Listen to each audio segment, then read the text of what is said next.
Olá, tudo bem? Danilo aqui de novo da Livraria São Francisco. Tava devendo um vídeo, tô devendo alguns vídeos na verdade, para o pessoal que segue a livraria e a quem eu agradeço bastante por isso.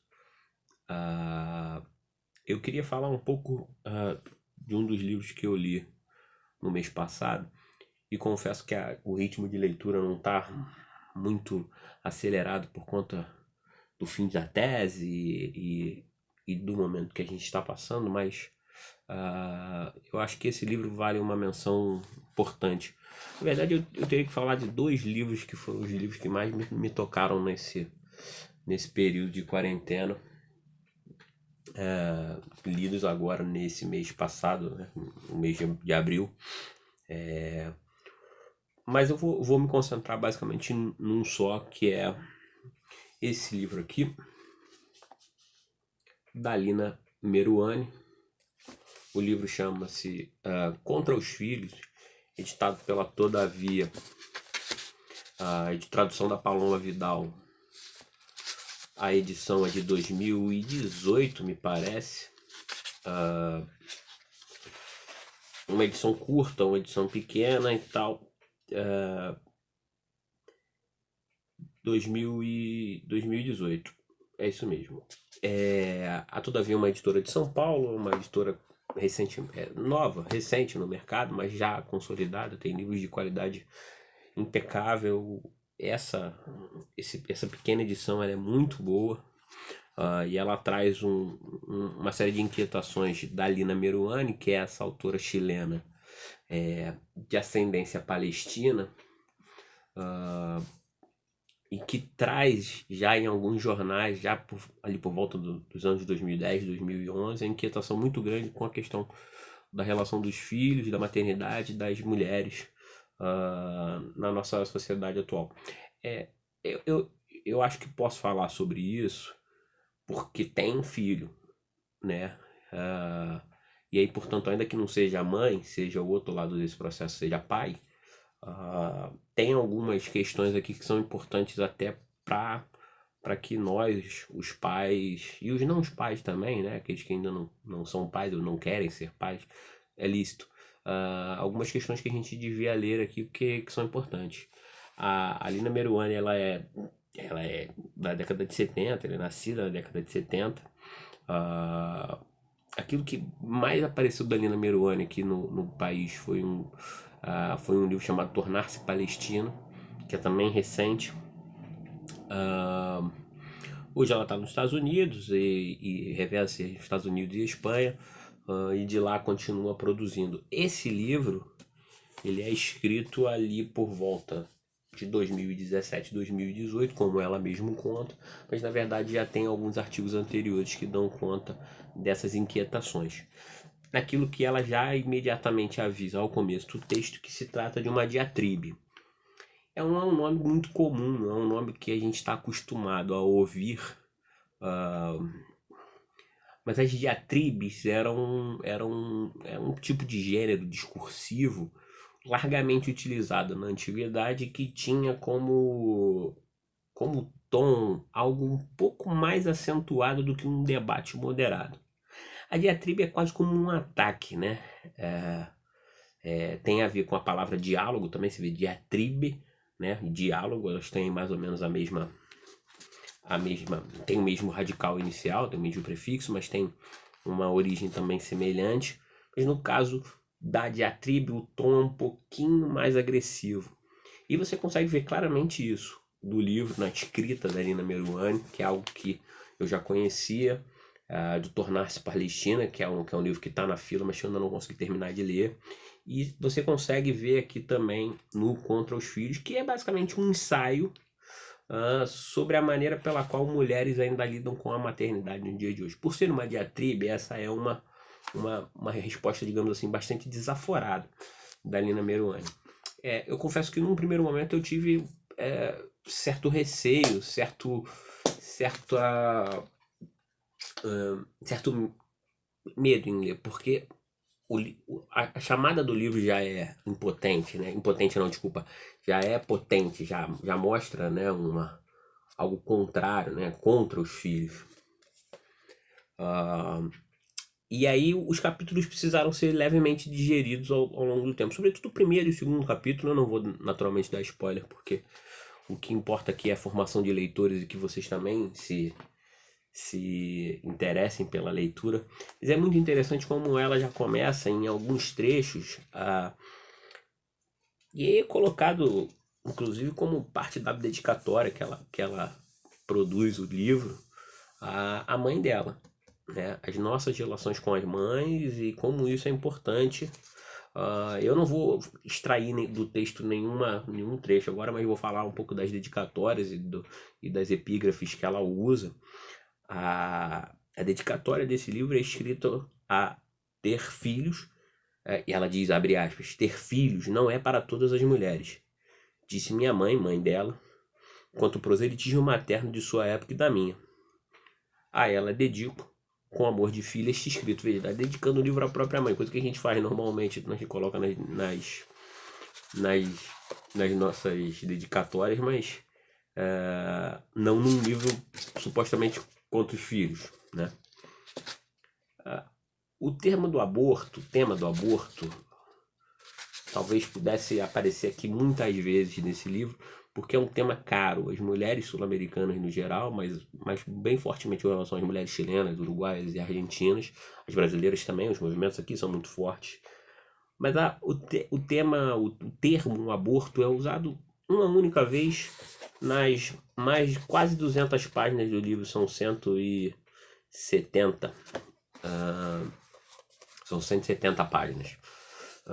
O que é interessante, porque ninguém está incitando ninguém ao assassinato, ninguém está falando nada sobre o aborto, está se falando, na verdade, de algo que é muito central pro conceito dela nessa diatribe, que é aquilo que ela chama de a tirania dos filhos, né?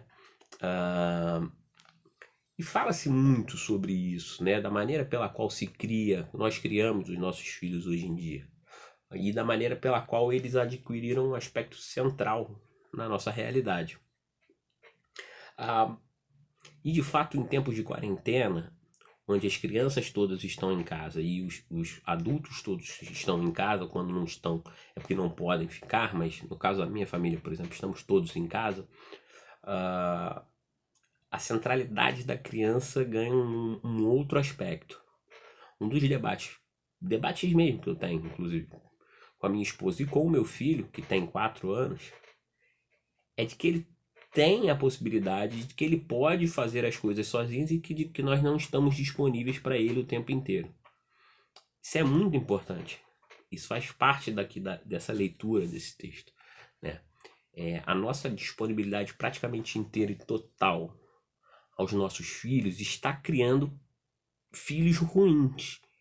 Pode estar criando crianças que não são necessariamente adequadas à sociedade, porque não se entendem como membros de uma comunidade onde cada membro é importante entre si, todos eles são importantes, mas como um príncipe encantado ou a princesa encantada de uma família que fez tudo para que aqueles filhos fossem completamente absortos da realidade, não tocassem na realidade de ponto nenhum e de nada soubessem, e de que de tudo fossem o centro, né? Ela extrai aqui ainda nas dedicatórias, eu tinha dito que eu ia falar só das dedicatórias e das epígrafes, ela extrai numa epígrafe aqui muito interessante, uma fala de uma artista plástica francesa chamada Sophie Calle, que aparece inclusive num outro livro interessante chamado Convidado Surpresa, do Grégoire Bullier, que é um livro que também já apareceu aqui na livraria e tal, etc. Que é uma exclamação irônica, naturalmente, mas diga, olha, nossa, não consigo acreditar. Esqueci de ter filhos, como se fosse obrigação das mulheres terem filhos, e em determinado momento a sociedade por inteiro começou a relaxar esse tipo de obrigação, mas esse relaxamento ele não existe hoje. Na verdade, o que a Lina Meruane aponta no livro é que há muitas formas até mais sutis ou não, formas mais grosseiras, de imputar a mulheres a obrigatoriedade de ter filhos. Seja, por exemplo, em outros momentos da história, seja, por exemplo, para retomar o crescimento demográfico de um determinado país arrasado por uma guerra ou afins, seja, por exemplo, no momento do fim da Segunda Guerra Mundial, quando as mulheres já tinham ocupado um espaço muito grande no mercado de trabalho e foram obrigadas, de alguma maneira, a voltar para dentro de casa, porque passou a se esperar delas que elas fossem as reprodutoras e não mais as produtoras do capitalismo. É muito interessante pensar esse conceito combinado com as noções de trabalho não remunerado doméstico que a Silvia Federici faz, por exemplo, no Caliban e a Bruxa em outros livros. E é muito interessante porque isso remonta a um duplo papel que a sociedade tem, que é o da cobrança dos filhos, da criação de filhos cada vez mais preparados para o mercado de trabalho, preparados para a vida. Ao mesmo tempo, eles exercem um papel de tirania muito grande dentro das casas, porque passam a ser a âncora de carreiras femininas que não se desenvolvem por causa deles, ou enfim, de outras inúmeras possibilidades familiares. A gente fala muito pouco, mas deveria falar das famílias que são por inteira compostas por mulheres, só tem mulheres e crianças nessas famílias, os pais são absolutamente ausentes. O Brasil é um país com mais de 5, 6 milhões de pais ausentes, e muitos mais que a gente sabe que só tem nome na certidão. Essa diatriba, então, dela vai passando como um belo estudo ensaístico, uma bela abordagem histórica, inclusive compondo com um inventário de autoras e personagens históricas femininas que tiveram filhos, mas que se de alguma maneira levantaram contra esse tipo de imposição da sociedade, que é a de ter filhos e ter filhos e fazer com que esses filhos sejam a centralidade da casa, né? Sejam os mandões da casa, né? Pequenos chefinhos. Tem até um filme que repassa um pouco disso, um filme infantil até, mas e que podem suscitar alguns incômodos no leitor. Suscitou em mim, trouxe em mim algumas coisas que me deixaram incomodados, mas a gente não deve se furtar de ler essas coisas, não deve se furtar de ler aquilo que nos incomoda, porque de fato é isso que está posto, né? É uma realidade, inclusive, que vivemos nas nossas casas hoje por conta da pandemia, né? A gente é obrigado a dar conta das coisas que precisamos dar conta dos trabalhos, dos trabalhos domésticos, do trabalho profissional propriamente dito, e enquanto isso tentar dar conta da educação deles, tentar dar conta da continuidade da escolaridade deles, que foi interrompida, e que a interrupção em certos momentos da alfabetização, como é o caso, por exemplo, do meu filho que tem 4 anos, é problemática, né? Vai levar... Meu filho é filho de 2 professores, a gente consegue amenizar, mas no geral, uma parte das crianças pode estar aí sofrendo um atraso que vai fazer com que elas sintam isso durante a vida inteira. Eu recomendo muito fortemente esse livro, por conta do conteúdo dele social, por conta da escrita da Lina Meruane, que é extremamente ácida. Ela consegue capturar muito bem o que é essa diatribe, né? Esse estilo de discursivo, de linguística, que é combativo, que é rascante, que ao mesmo tempo incomoda e que precisa incomodar, para falar de um tema que é muito importante, que é o tema da maternidade para as mulheres, da maternidade imposta às mulheres e da centralidade que os filhos têm em nossas vidas. Já te adianto que, na verdade, ninguém está propondo aborto, ninguém está propondo assassinato de criança, como, né, nada disso. Está se propondo, na verdade, novas formas de criação que coloquem crianças nos lugares que elas devem estar, né? Nos lugares em que, sobretudo em sociedades como a nossa, que, né, no Cone Sul, que é como a gente consegue falar com um pouco mais de propriedade, a centralidade das crianças, sobretudo nas nossas classes médias altas, nas burguesias, né? Os alunos que são intocáveis, as crianças que se transformam em tiranos dentro de casa, acabam se tornando tiranos também na sala de aula, com os professores, e não respeitam ninguém, e acabam não respeitando os próprios pais. Então a gente tem realidades muito próximas aqui. O livro da Lina Meruane, aqui editado pela Todavia em 2018. Ao pessoal da Todavia eu mando um abraço. Interessante, é um livro maravilhoso, e aqui o pessoal da Livraria São Francisco recomenda. Fechado? Tranquilo? É isso então por agora. Um abraço, até mais.